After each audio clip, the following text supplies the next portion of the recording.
I'm oblivious to all of this. I just thought you were a psycho when you were a kid. Having something like the Always Hub would be highly beneficial, I think, because obviously I haven't been taught about any of this stuff. If someone's angry, they're on their period, that's all I hear. Hey guys, welcome back to my channel. It's Farah. So today, as you can see, I have a special guest on the channel. It's my brother, Ibrahim. Hi, how you doing? So today we're going to be discussing a really important topic, and it's a topic that is typically taboo in general really, but more so in South Asian communities, and that is the topic of periods. So as you guys know, I like to speak very openly about things like periods on all my socials because I personally think it's such an important topic that we need to speak more openly about, and I think it's so important that our generation makes the effort to break down the idea that there's something to be ashamed of or embarrassed about. Right now, only 38% of society say they talk openly about the topic, and when they do, it's more often than not in a negative way. So this definitely needs to change, but it's not a topic that only people with periods should be discussing. Those that have never experienced periods before also have an important part to play. And that's exactly why I've partnered with Always to help people rethink their reactions towards periods so that young people don't lose their confidence when getting theirs. And that's also why I've invited my brother here to be part of the discussion today. So growing up, there were a lot of topics that were considered taboo, but one of the main ones was periods. But because it was something that I obviously knew that you were never going to go through, combined with the fact that I was almost made to feel like I had to hide it, it was just something that we never really spoke about growing up at all. So whenever I was in pain, I would just refer to it as a tummy ache and just deal with it internally and by myself. But it did actually start to get worse as I got older. I had so many period-related issues growing up, and because of the lack of education, not being able to talk about it, I thought what was happening was normal. A lot of girls deal with it differently, and a lot of, depending on the person, it affects them a little bit differently as well. Yeah. But for me, I struggled quite a lot, with the pain, mentally, it was all a lot. And I remember back in school, every month it would hit me really hard, and there'd be times where I would actually black out at school because the pain was that bad. Yeah, it was really bad, yeah. I remember I'd be in class, and it's not something you can control, and sometimes at that point, I wasn't really tracking it, so I didn't know when it was going to come, so it was almost it felt like it was random. Obviously wasn't, but I would just get this overwhelming sense of I was just in a lot of pain all of a sudden, and I was feeling really faint. And I remember one time I got that feeling, because it happened quite regularly, I kind of knew the signs of when it was going to happen, so my body just started to feel really faint. Everything was going blurry, so I tried to get myself out of the classroom, and I tried to make my way, because at school you have that nurse, the school nurse. So I tried to go and find her, but we were on one of the top floors. And as I was walking, I was blacking out. So my vision just went, and I don't know how I got to school nurse that day. I genuinely don't. But I used to think that was normal. I used to think that that's just what happens and what you go through because nobody really spoke about it.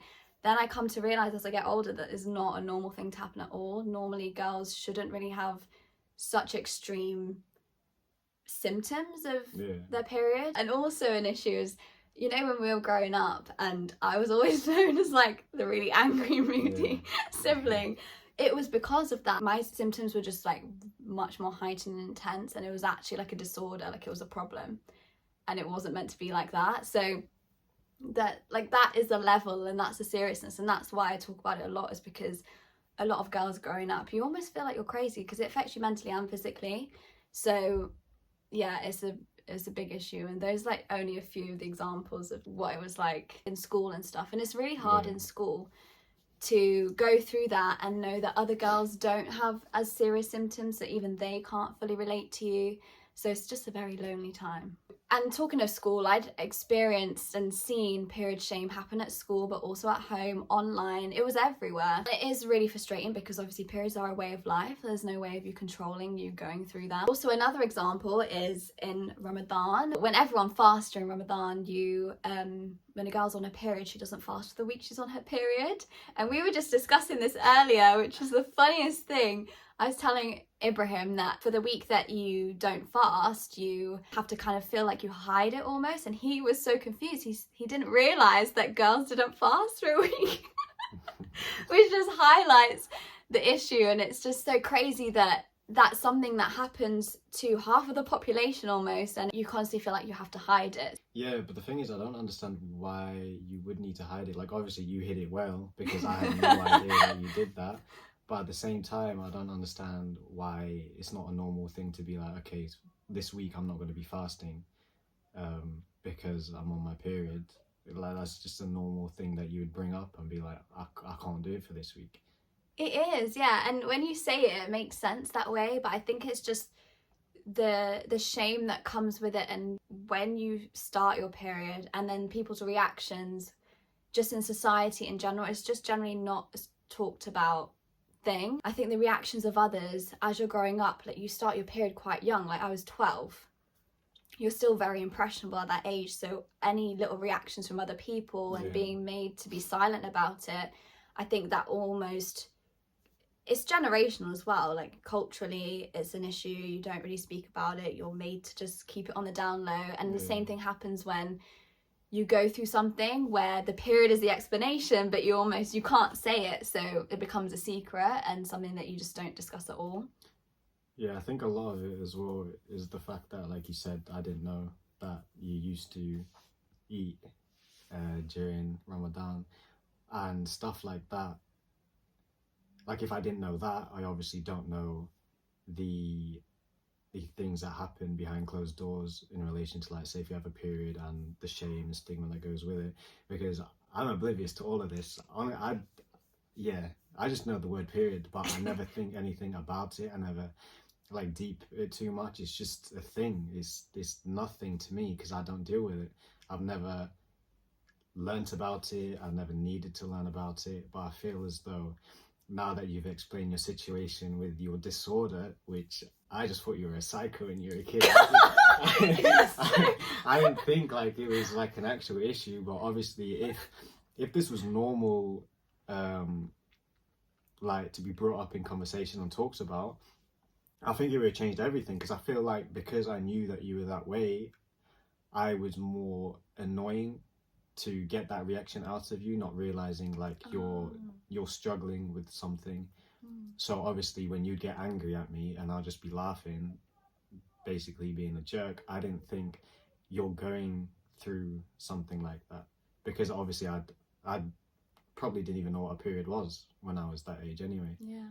But that's crazy.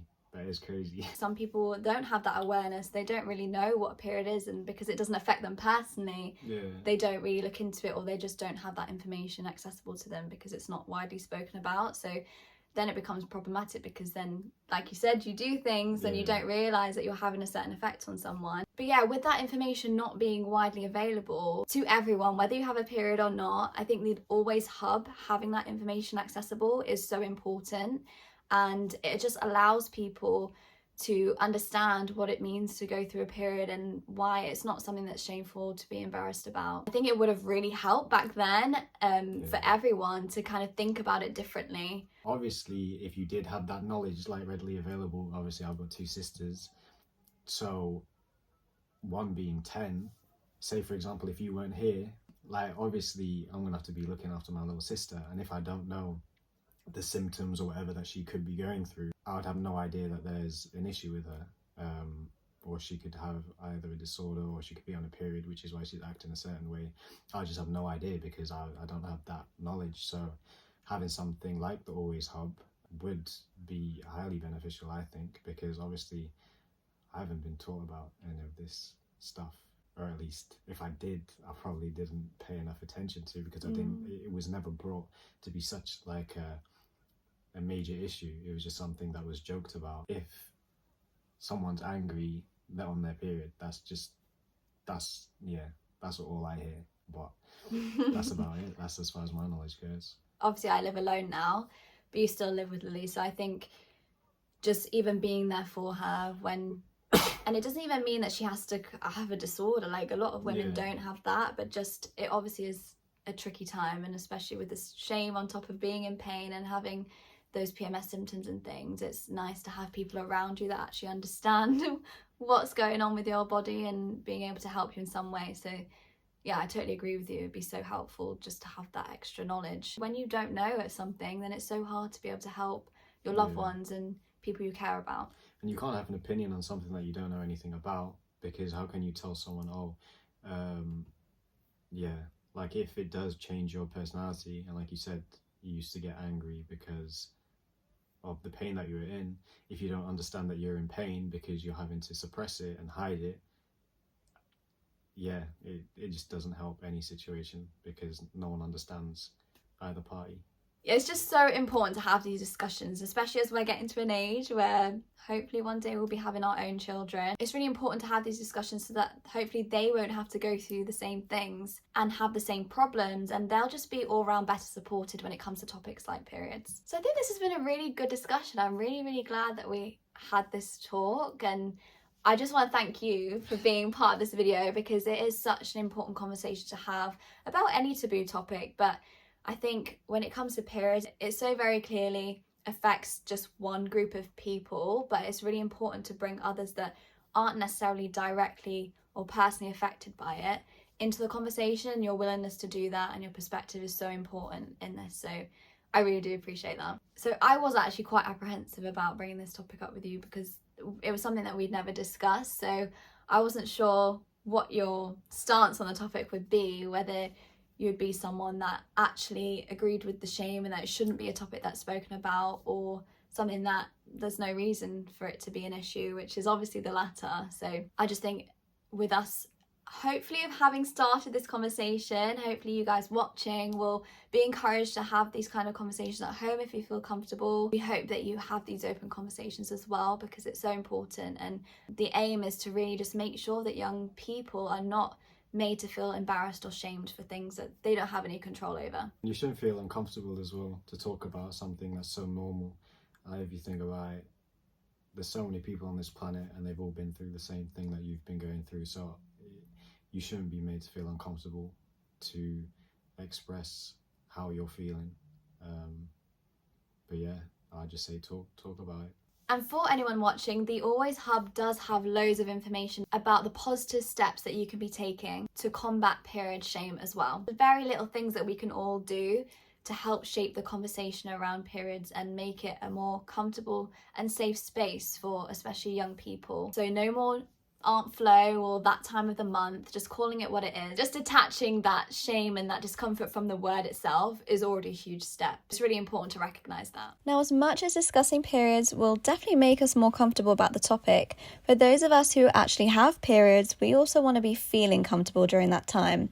So my tip for you is to use the MyFit Finder to find your perfect pad size, and this is available on the Always website for you to use too. It's a really useful tool and it helps you find the best fitting pad for you, and it's an ideal regimen for a comfortable period. All you do is use the chart to find the right day and night pairing based on your flow. And then off we go to Asda to pick it up. It's so quick and easy.